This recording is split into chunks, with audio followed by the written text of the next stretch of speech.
It's been a while since I've been live.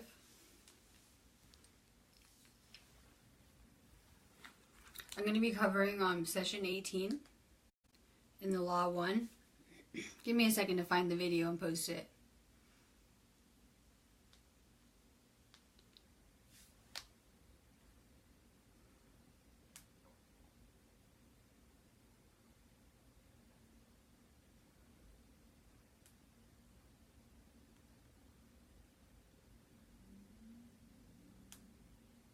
Yesterday was really an energy gateway, so I'm still kind of like assimilating the energies. I've been kind of unplugging a lot.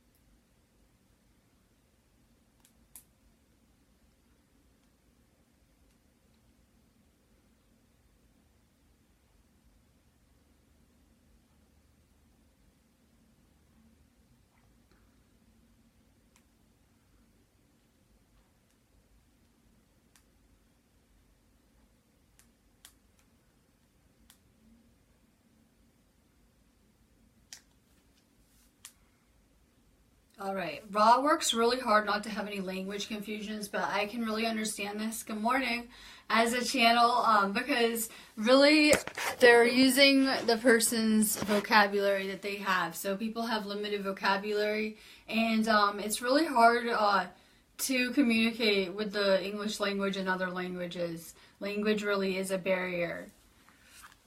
Sometimes there's distortions during channeling because not all the words they need are available in the channel's subconscious.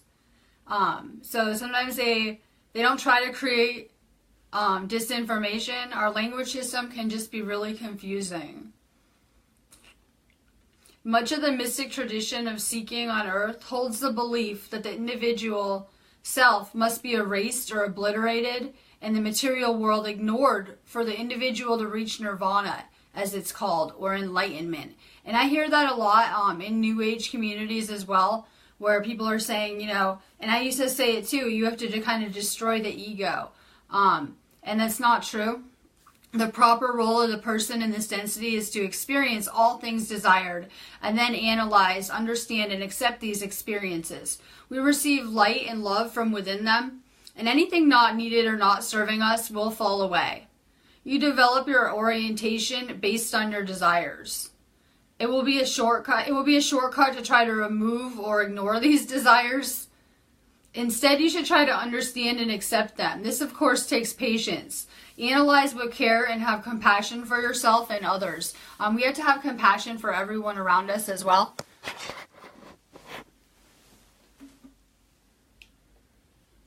And a lot of times people are doing that, but they're not having compassion for themselves. So we have to kind of have more compassion for ourselves. To infringe upon the free will of another entity would be the basic thing to never do under the law of one. We all know this is really bad. That's why chemtrails are so bad, because they are infringing upon Earth's, Gaia's free will. It's probably the worst thing that they're doing, I guess, on this planet.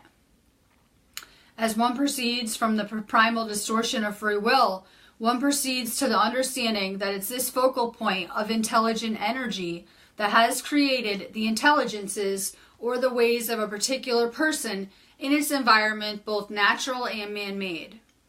The distortion to be avoided are those who don't take into consideration the focus of energy, or the love and light that makes up the logos of this particular planet. These people lack of understanding or the needs of the natural environment and the needs of other people. There are many distortions because of man-made or artificial intelligence. This is a hot topic because we have Sophia, the AI, coming out now. And this same robot said that she wanted to destroy humans. I saw the video clip of it a couple of years ago. They say they fixed that problem and she's now empathic. And she's an empathic, understanding AI robot. But we all know where those dangers lie. I believe we all lived in Atlantis, and we kind of saw the end because of technology there. And in many other places, we're energy and we've had infinite forms here. So we've really seen it again and again. So we're seeing that there's lots of distortions because of these AI robots. These man-made complexes are entities with intelligence and awareness, but they have chosen a way to use the available energies. We must become aware of ourselves and others so that our actions reflect in this. We have to understand things from other people's perspectives. We aren't infringing in this way. It's really delicate, and we know we had to be of service, and we had to be compassionate, and we had to be empathic, but we can't take on other people's distortions. We're learning non-interference here. We're learning that if we help someone with their lesson, they're just going to get the same lesson later, that each person has to really do their lessons, so we can best help sending energy and love and light. On your mission to assist this planet, you have simple directions. Have awareness of the natural, intelligent energy. Share this energy. And we're to be of service to others in a harmonious way. You have to do this so it benefits everyone. We need more emphasis on what's good for everyone or for the good of all. We become responsible for our actions at a really young age. We incarnate here and become conscious at about 15 months old. Some people become conscious and aware even earlier. Responsibility for our actions becomes retroactive from that point backwards in time. Any distortions are dissolved as a person learns. So a 4-year-old could be totally responsible for any actions that were against or inharmonious with the law of one. The newer people on our planet get given physical guides. So they learn quickly what consent is in regards to the law of one. These guides are our parents, teachers, friends. Forgiveness is the eradicator of karma. I always tell people that when you're worried about situations or you have unpleasant kind of, control dramas going on, things like that, you can break the cycle through forgiveness. Same with those kind of narcissistic, empathic relationships. Those are all karma coming to people. You can get out of that cycle and really break those things by forgiving. Balanced forgiveness for the full eradication of karma would require forgiveness not only of other selves, but the forgiveness of yourself. People really don't realize that you really only have to forgive yourself ever. That was something that I learned going through my journey. Forgiveness of someone else is forgiveness of yourself. An understanding of this insists upon full forgiveness upon the consciousness level of self and other self, for they're one. A full forgiveness is impossible without the inclusion of yourself. So we have to work on forgiving ourselves most of all. It's really more important than forgiving the other people involved. We really have to have a mutual exchange of it. Everyone is here to serve the one creator. There's nothing else to serve. For the creator is all that is. It is impossible to not serve the creator. There are simply many distortions of the same service. The Confederation works with our people. Each Confederation is a group of specialized souls, each choosing its own manifestation.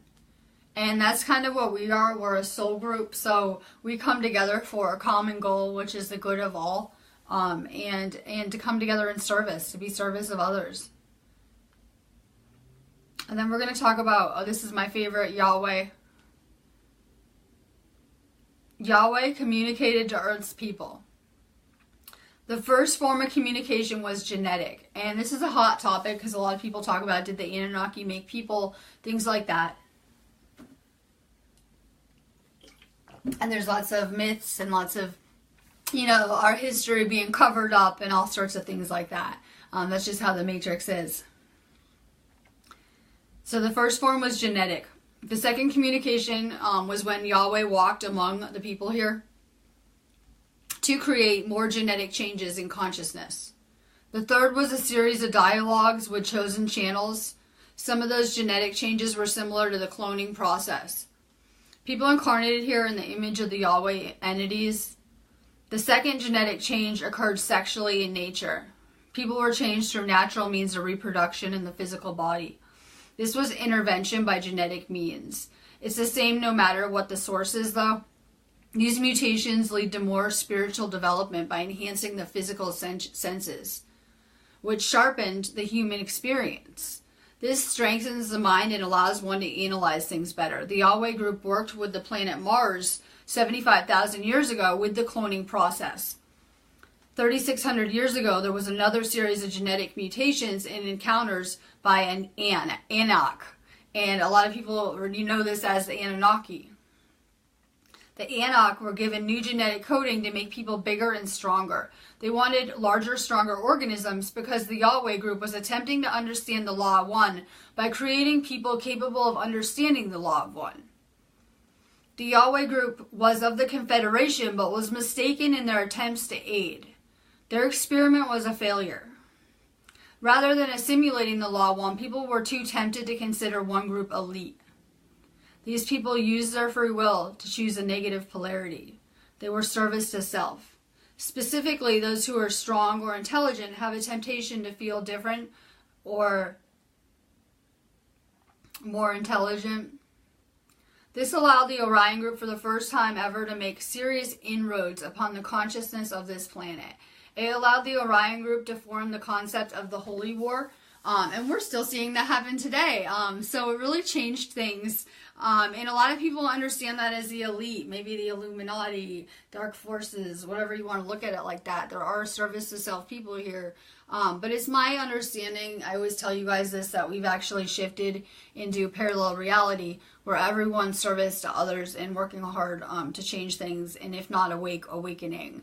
I'm going to leave you guys on that note, and I have another video to upload in a really busy day. If you guys are not already in my Mystery School of Atlantis class, join our class. There is a $20 donation to join, but you get lifetime access, and I'm going to be starting immediately on session 19 today, posting it with discussion questions and all sorts of fun stuff. So definitely join my space if you're looking for some type of knowledge or understanding or enlightenment.